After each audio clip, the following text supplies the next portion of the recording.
warahmatullahi wabarakatuh. Perkenalkan, nama saya Siti Aisyah Lambo. Saya semester 2, prodi MPI. Saya di sini akan membuat tugas video tentang judul materi perkuliahan. Di sini ada 8 materi. Ya langsung saja saya akan membahas materi yang pertama yang berjudul pengertian, tujuan dan latar belakang pentingnya pembelajaran IAD. Pengertian ilmu alamiah dasar, yaitu IAD. Ilmu alamiah dasar adalah studi tentang fenomena alam dan prinsip-prinsip yang mengatur alam semesta, meliputi fisika, kimia, biologi, dan ilmu-ilmu lainnya yang terkait dengan alam. Tujuan pembelajaran ilmu alamiah adalah yang pertama, memahami konsep-konsep dasar ilmu alam dan prinsip-prinsip yang mengatur alam semesta. Yang kedua, mengembangkan kemampuan berpikir kritis dan analitis dalam memahami fenomena alam. Yang ketiga, meningkatkan kesadaran tentang pentingnya sains dan teknologi dalam kehidupan sehari-hari. Mungkin itu saja materi yang saya bisa sampaikan dari materi yang pertama, yaitu pengertian dan tujuan dan latar belakang pentingnya pembelajaran IAD. Ya, selanjutnya materi yang kedua yaitu manusia dan pemikiran. Pemikiran manusia dapat dipengaruhi oleh berbagai faktor seperti pengalaman, pendidikan, lingkungan, budaya. Pemikiran manusia dapat membentuk perilaku, sikap, dan keputusan.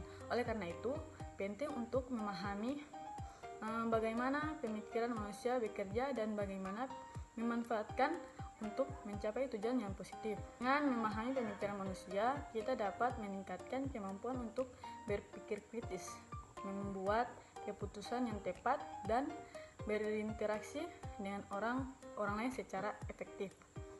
Yang selanjutnya, materi yang ketiga, pendekatan ilmiah. Langsung saja, pendekatan ilmiah adalah metode yang sistematis dan logis untuk memahami fenomena alam dan sosial. Ciri-ciri pendekatan ilmiah antara lain, yang pertama, objektif, sistematis, logis, empiris. Untuk memahami dan menjelaskan fenomena yang kompleks dengan menggunakan pendekatan ilmiah, kita dapat meningkatkan pengetahuan dan memahami dunia sekitar dan dengan lebih baik. Mungkin itu saja yang bisa saya sampaikan dari materi pendekatan ilmiah. Yang selanjutnya, yang materi yang keempat, alam semesta dan tata surya.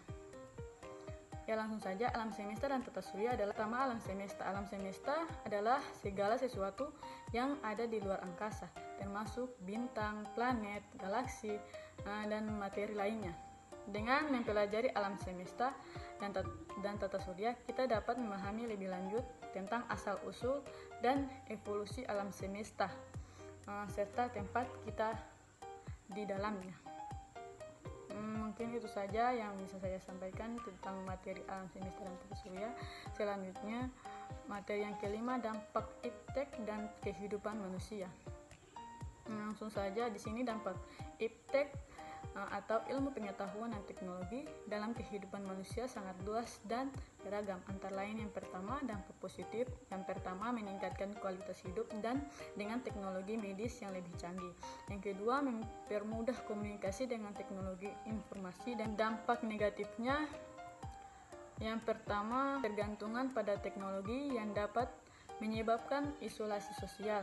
Yang kedua, risiko keamanan data dan privasi dengan meningkatkan penggunaan teknologi digital.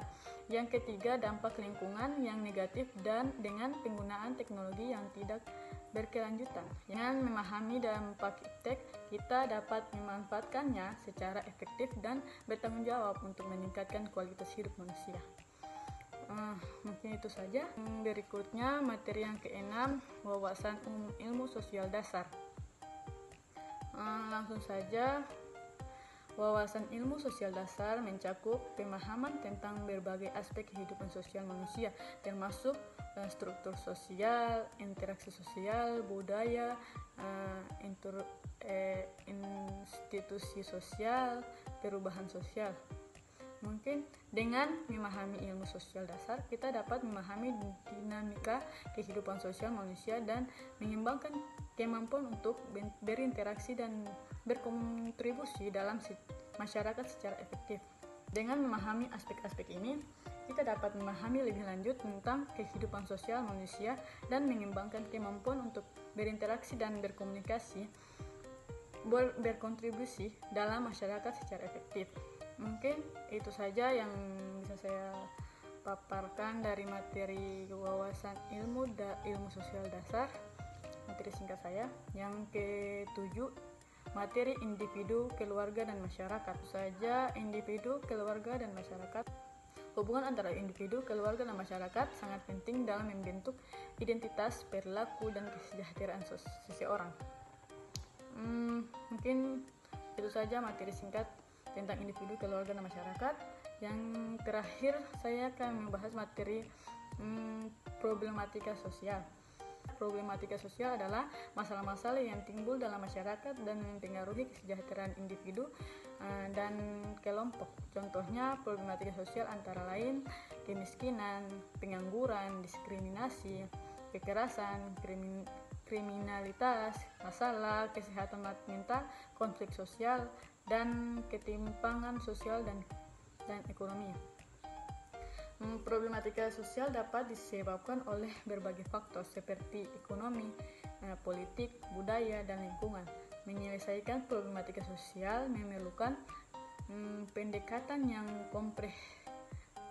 komprehensif dan partisipasi dari berbagai pihak, termasuk pemerintah, masyarakat sipil, dan individu. Mungkin itu saja materi singkat dari saya yang bisa saya sampaikan. Mungkin kurang lebihnya saya mohon maaf. Wabillahi taufiq wal hidayah. Assalamualaikum warahmatullahi wabarakatuh.